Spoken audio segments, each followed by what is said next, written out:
बड' लेटेस्ट आपडेटआव बयखौबो बरायबाय। दिनैनि रादाबखौ फरायदों आं प्रमद खाख्लारि। गिबि निउस दङ। दिनै भारतनि 16थि हादरगिरि सायख'नाय भट होनाय सान। दिनैनि भट होनाय सानाव गाहाय मन्त्रि नरेन्द्र मोदी बिथाङा गावनि बेसेन गोसा भटखौ होयो। बिथांजों लोगोसे आसामनि गिबि मन्त्रि डक्टर हिमन्त बिश्व शर्मा बिथाङाबो गावनि भटखौ होयो। दिनै भारतनि सा 776 आरो सा 4033 एमएलएफोरा हादरगिरि सायख'नो थाखाय भटखौ होबाय। बे भटनि फिथाइ एबा भट होनायखौ फैगौ 21 जुलाइआव साननाय जागोन। मख'नो गोनांदि एनडिएनिफ्राय बिजाथि महरै द्रौपदी मुर्मुखौ सायख'नाय जादों। आसामनि गंसे जिल्लायाव अमा बेदर फाननायखौ बन्द' खालामदों। आसामाव कभिड-19 जापानिज एनकेफेलाइटिसनि उनाव दायो गिख्रंथाव अमानि बेराम आफ्रिकान स्वाइन फिभारआ गिख्रंथाव महर लादों। आसामनि शिबसागरनि बाजाराव फाननो मोननाय नङा अमा बेदर आरो जिल्लायाव अमा लांलाय लाबोलाय खालामनो मोननाय नङा होनना जिल्ला खुंथाया बिथोन होदों।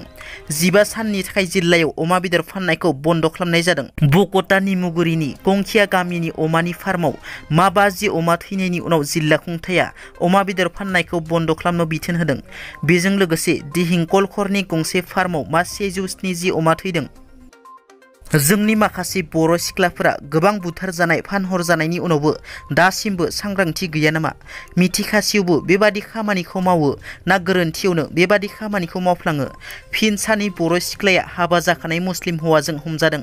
चिरां जिल्लानि सिङाव थानाय बरथलानि हाबा जाखानाय सामाद आली मुंनि सासे दुथां सुबुङा क'क्राझार जिल्लानि सानै बर' सिख्लाखौ कारजों लांखारनाय समावनो रायजो राजाफोरजों लामायाव हमजादों। मिथिनो मोननाय बादिब्ला रायजो राजाफोरा सामाद आली आरो सानै बर' सिख्लाखौ हमनानै क'क्राझार पुलिस थानायाव गथायो। सानै बर'नि फिसाया डक्टरेट डिग्री मोननो हादों। उदालगुरि जिल्ला रौतानि थागिबि महेश्वर ब्रह्म आरो एबसुनि बारग' आफादगिरि दीपक कुमार बसुमतारिया डक्टरेट बिमुंखौ मोननो हाबाय। महेश्वर ब्रह्म बिथाङा गोदान दिल्लीयाव थिय'फानि इउनिभार्सिटिनि मोनसे डक्टरेट बिमुं होनाय इन्डिया इनोभेशन कनक्लेव 2022 नि हाबाफारियाव PhD बिमुंखौ मोननो हायो।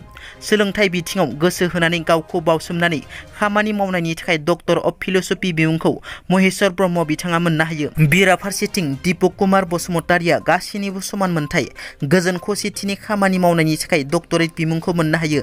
मख'नो गोनांदि डक्टर दीपक कुमार बसुमतारि बिथाङा बर' थुनलाइ आफादनि बारग' लेङाइ आफादगिरि बिबानखौ रुजुनबोदों आरो बिथाङा आथिखालाव UPPL राजखान्थि हान्जानि लेङाइ आफादगिरि बिबानाव दं। सासे बर' इउटुबार आरो मोननै फेसबुक पेजनि हेंथायै बर' आइजो लिरगिरि गौथुमा FIR होबाय। मानगोनां बड'लेण्ड मुलुगसोलोंसालिनि बिबुंगोरा डक्टर लाइस्रि महिलारि आरो प्रफेसर डक्टर इन्दिरा बर' आरो बर' आइजो लिरगिरि गौथुमनि लेङाइ आफादगिरि बिथांमोननि सावगारिखौ लानानै इउटुब आरो फेसबुक पेजआव मानहानि खालामनायखौ बर' आइजो लिरगिरि गौथुमा गोख्रों रावजों सोंखारिदों आरो गेदेमा बिथांमोननि सावगारिजों लोगोसे लाजिफोनांनाय आरो मानहानि खालामनायनि थाखाय एनिथिं MJ इउटुबार गुबै दायनिगिरि आरो फेसबुक पेज जावलिया सोआं आरो मैथाजों ना गोराननि हेंथायै IT Act 2000 नि सिङाव एजाहार होनाय जाबाय। दैबानानि उनाव आसामाव दायो जापानिज एनकेफेलाइटिसआ गिख्रंथाव महर लादों। थांनाय 1 जुलाइनिफ्राय 16 जुलाइनि गेजेराव आसामाव जापानिज एनकेफेलाइटिसजों नाख्रेबजानानै सा 27 सुबुंनि जिउ खहा जाबाय। थांनाय 16 जुलाइआव जरहाट जिल्लायाव जापानिज एनकेफेलाइटिसजों नाख्रेबजानानै सा 4 सुबुंनि जिउ खहा जायो आरो सा 9 सुबुंनि देहायाव बे बेरामखौ मोननाय जायो आरो गलाघाट जिल्लायाव सा 4 सुबुंनि देहायाव, शिबसागर जिल्लायाव सा 2 सुबुंनि देहायाव, सनितपुर जिल्लायाव सा 2 सुबुंनि देहायाव, गवालपारा जिल्लायाव सासे सुबुंनि देहायाव आरो क'क्राझार जिल्लायाव सासे सुबुंनि देहायाव बे बेरामखौ मोननाय जायो। दिनैनि रादाबा एसेनोसै। नोंथांमोना जुदि आंनि चेनेलखौ दासिमबो साबस्क्राइब खालामाखै, अन्नानै साबस्क्राइब खालाम। गोजोन्थों।